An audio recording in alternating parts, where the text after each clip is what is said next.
A modern high-density facility draws thousands of amps of continuous electrical current. For decades, managing this energy relied on legacy physical breakers. These devices used bimetallic strips that bent as they heated up from overloads, or magnetic coils that forced a trip mechanism open during high current surges. These legacy components were limited by their raw physical reactions. The speed and threshold of the safety response were dictated by the expansion of metal. Those fixed physical properties meant the breaker could not be tuned to a facility's specific layout. In complex electrical topologies with multiple downstream panels, a single fault often caused the main upstream breaker to trip before the local breaker could react, resulting in a total blackout. Preventing a localized short from cascading into a facility-wide shutdown relies on the precision of programmable digital logic. The modern solution is the Electronic Trip Unit, or ETU. An ETU functions as a networked edge computer installed directly on the power line. The front panel of this SACE Tmax breaker shows the digital interface and parameter DIP switches used to program its behavior. These controls govern the LSIG system: long time, short time, instantaneous, and ground fault protection. These are the specific customizable parameters systems designers use to manage electrical anomalies. LSIG allows engineers to draw custom mathematical boundaries to isolate faults. However, deploying these digital pairs in complex architectures like data centers introduces severe coordination paradoxes. The industrial circuit breaker is a programmable logic constraint that dictates whether a facility survives an anomaly. To understand how an ETU calculates a fault, engineers map its behavior on a Cartesian plane, plotting time in seconds on the y-axis against current multiples on the x-axis. This chart shows the basic long time and short time curves. The stepped lines illustrate the inverse relationship between time and current. As the current multiplier increases on the horizontal axis, the allowed tripping time drops on the vertical axis. The long time, or L parameter, acts as the primary defense against lower-level, persistent overloads. Engineers manually set two exact variables here: the current threshold, known as IR, and the specific time delay, known as TR. The L curve also integrates thermal memory.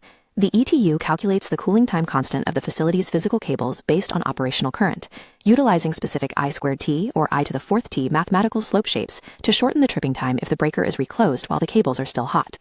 Further down the curve is the short time, or US step.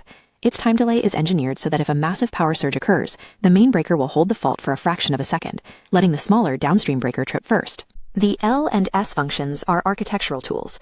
Engineers use them to buy the exact number of milliseconds needed for selective coordination, isolating damage to a single room instead of an entire floor.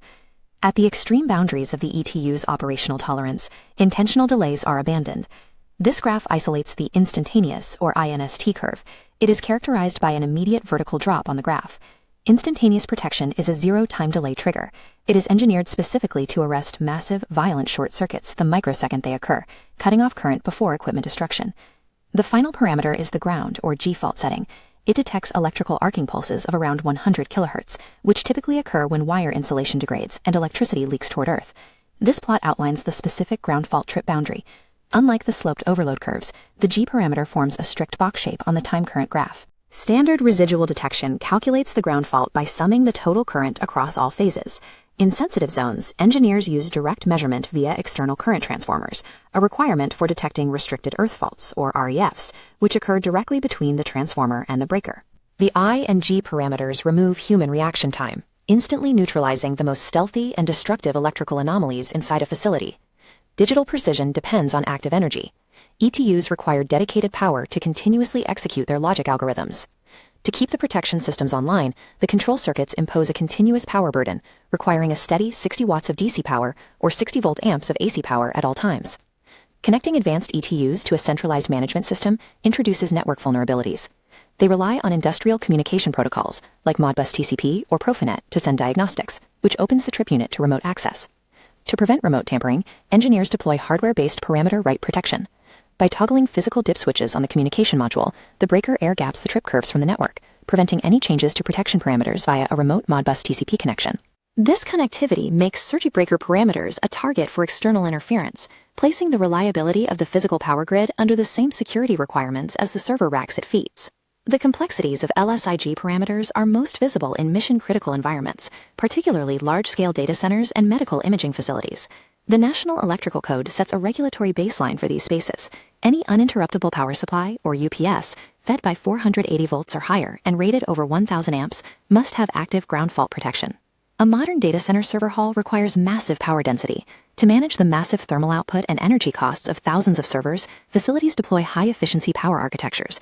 Older architectures utilized large isolation transformers within the UPS. Modern designs use transformerless UPS systems to prioritize energy efficiency. Removing the isolation transformer increases efficiency, but eliminates the physical galvanic buffer that separates the utility feed from the sensitive server load. Transformerless topologies strip away inherent hardware protections. Without that physical buffer, the LSIG algorithms in the main feeder breaker must manage all fault isolation alone. This lack of isolation creates a vulnerability during routine operations.